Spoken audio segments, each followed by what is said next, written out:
Esse vídeo é para pessoas que têm resistência à insulina ou desconfiam que têm e estão encontrando dificuldade para emagrecer. Bom, quando a gente vê lá nos exames de sangue uma insulina acima de 6, ela já não está dentro do ideal, que seria estar abaixo de 6. Acima de 11 já fica muito elevada e começa a atrapalhar bastante o emagrecimento. Vira um fator de risco para uma pré-diabetes, um diabetes, além de prejudicar o resultado com o emagrecimento e causar uma série de sinais e sintomas desse excesso de insulina no sangue. E de onde vem esse excesso de insulina? Da nossa dieta, rica em carboidratos, onde as pessoas abusam demais desse macronutriente, consomem muito açúcar, muito carboidrato refinado por tempo suficiente para aumentar ali bastante a insulina nos exames. E ela é um exame preditivo que a gente faz para evitar, prevenir desenvolver uma pré-diabetes ou um diabetes. Diferente da hemoglobina glicada, da glicose de jejum, a gente já consegue saber através do exame de insulina como estão os seus níveis de açúcar no seu sangue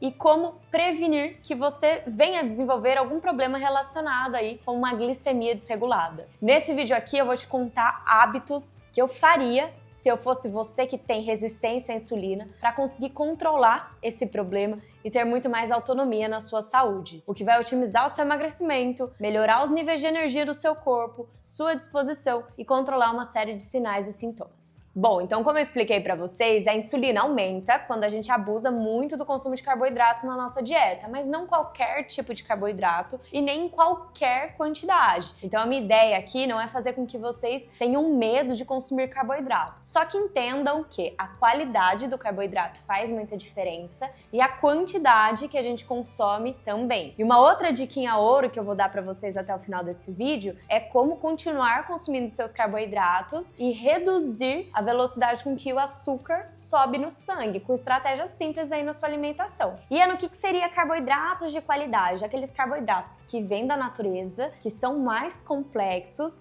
e que a gente tem um controle maior do índice glicêmico, que é a capacidade desse alimento de elevar a nossa glicemia. Então a gente pensa em ir para o lado das raízes e tubérculos e também os legumes, frutas como fonte de carboidratos de qualidade na nossa dieta e fugir das farinhas, refinados, açúcar de mesa, sucos concentrados, tudo aquilo que tem açúcar em grande quantidade e açúcar de alto índice glicêmico, tudo que envolve farinha e açúcar refinado. Então a primeira coisa é você selecionar boas fontes de carboidrato, carboidratos de qualidade. A segunda coisa é controlar a quantidade desse carboidrato que você consome na dieta. E uma regrinha ouro para que você consiga ter mais controle é equilibrar melhor o seu prato na quantidade de proteínas e gorduras boas. Se você coloca muito arroz e feijão, que são fontes de carboidrato, e só um pedacinho pequeno de frango, só um pouquinho de salada, não usa manteiga nem azeite nas suas preparações que são fontes de gorduras boas, você não vai se sentir muito satisfeita com esse prato. E aí qual que é a tendência? Exagerar mais no arroz e feijão. Então, equilibrar esse prato e aumentar aí a porção de vegetais, gorduras boas e proteínas vai ser ótimo para controlar a sua glicemia. Entrando mais no assunto das proteínas, as proteínas elas têm um papel muito importante regulando os níveis de açúcar no nosso sangue. Então, quando a gente não consome proteínas em quantidade adequada, e muitas pessoas erram nesse ponto, a gente tem mais dificuldade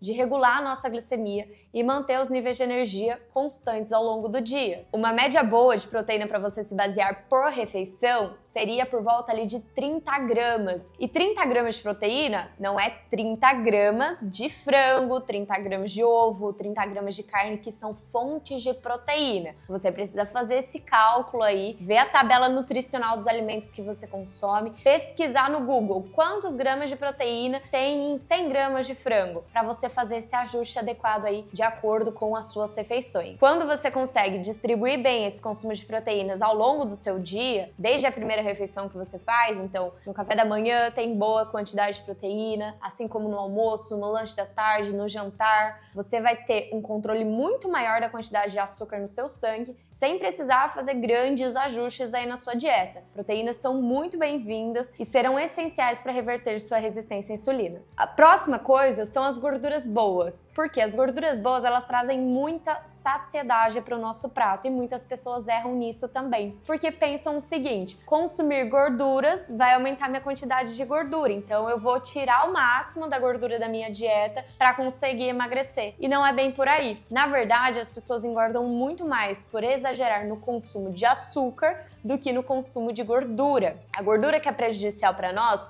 é aquela gordura processada, gordura trans, de óleos vegetais refinados, margarina, gorduras que não vêm da natureza. Agora, azeite de oliva, óleo de abacate, gordura naturalmente presente em carnes, em peixes, gordura da manteiga, são excelentes fontes de gordura para o nosso organismo. Elas vão trazer mais saciedade e como isso vai nos ajudar a equilibrar os níveis de açúcar no nosso sangue. Com mais saciedade, você tende a exagerar menos no carboidrato, porque a gordura tá ali fazendo um papel fundamental no seu prato, que é de trazer mais saciedade. Eu gosto muito de incluir a gordura na dieta dos pacientes nas refeições principais, almoço e janta, com a gordura da própria carne, sem pesar nas quantidades, mas consumindo sim a gordura naturalmente presente nas carnes, e também aquela gordura que a gente usa para refogar os legumes. Você saltear os legumes na manteiga, no azeite de oliva e consumir aí na sua refeição. Isso vai te ajudar a trazer mais saciedade e diminuir o açúcar no seu sangue. O próximo ponto é investir em um sono de qualidade. Muitas pessoas, elas subestimam o sono, porque hoje a gente vive em um mundo em que as pessoas acreditam que quanto menos elas dormirem, melhor, porque elas vão ser mais produtivas. E, na verdade, esse raciocínio é totalmente ilógico, não faz o menor sentido, já que o sono é fundamental para que a gente tenha energia, disposição, produtividade, para que a gente consiga equilibrar os níveis de açúcar no nosso sangue, e é justamente sobre essa questão que eu tô conversando aqui com vocês. Quando a gente dorme bem, a gente tem uma regulação dos níveis hormonais do nosso organismo. O que é a insulina? Ela é o hormônio que metaboliza a glicose. Então, quando a gente dorme bem, a gente tem um sono de qualidade, a gente consegue equilibrar com muito mais facilidade os níveis de açúcar no nosso sangue e baixar esses níveis de insulina. Por si só, o sono insuficiente em qualidade e quantidade vai ser prejudicial para os níveis de açúcar no nosso sangue e vai ser um fator de risco para o desenvolvimento de pré-diabetes e diabetes. Então, mesmo que você faça uma dieta equilibrada, tenha uma prática de exercícios físicos relativamente constante, se você não dorme bem, você tem esse fator de risco e pode estar sendo um dos agravantes nesse problema de saúde, que é a resistência à insulina. Quanto por noite? Para adultos, o ideal é dormir entre 7 e 9 horas e a qualidade desse sono faz muita diferença. Então, o que eu recomendo para vocês é que vocês comecem a implementar na rotina a higiene do sono, que nada mais é do que um ritual na sua rotina que vai te proporcionar relaxamento para que você consiga dormir com qualidade e passar por todos os estágios do sono com qualidade também. Sono REM, sono leve, sono profundo, todos eles têm o seu valor. E quando você dorme por horas suficientes, mas ainda acorda se sentindo muito cansado, acorda não se sentindo reparado, revigorado, é sinal de que de repente alguma fase está faltando, alguma fase está em excesso aí nos estágios do seu sono e você precisa melhorar então a qualidade dele. A hora em que você se deita faz toda a diferença nesse sentido. Então o ideal é que você se deite até 10h30 da noite para que você consiga passar por essas fases com qualidade. E a sua alimentação antes de dormir também faz muita diferença. Então você precisa aí de pelo menos 2 horas de digestão antes do seu sono. O ideal seria 2 até 4 horas de digestão antes de dormir e consumindo refeições mais leves à noite, tendo a noção de que à noite a sua capacidade digestiva diminui. Então, se você faz uma refeição muito pesada, o seu corpo não digere bem e nem dorme bem e vai atrapalhar o seu tratamento. O próximo ponto é a rotina constante de exercícios físicos, que por si só já nos ajuda muito a melhorar a sensibilidade à insulina. O exercício ele tem a capacidade de captar glicose no seu organismo independente da insulina. Então, se você consegue ter uma prática regular de exercícios de força, exercícios aeróbicos, bem programados na sua rotina e por tempo suficiente para produzir esse efeito, você consegue reverter a resistência à insulina de uma forma natural, conciliando aí a dieta, o treino e o sono de qualidade. São os 3 pilares que eu chamo de fundamentais para que você tenha resultados em todos os aspectos da sua vida. Seja sobre um resultado estético, um resultado de saúde, um resultado no seu trabalho, com mais produtividade, foco, disposição. Você fica muito bem quando você consegue trabalhar essas 3 coisas com qualidade. E uma última observação que pode ser muito importante para vocês também é fazer o manejo do estresse. Por quê? Se a gente vive muito estressado, sob estresse crônico, tem muita dificuldade de administrar o estresse na nossa vida, a gente também tende a ter níveis de açúcar no nosso sangue mais desequilibrados. Então, cada vez mais a gente vê a relação entre as nossas emoções e os efeitos, né, que nós temos no nosso organismo. Então, quando a gente consegue aí modular a forma como a gente responde ao estresse, ter momentos ali na nossa rotina para fazer o manejo desse estresse e evitar que ele chegue num pico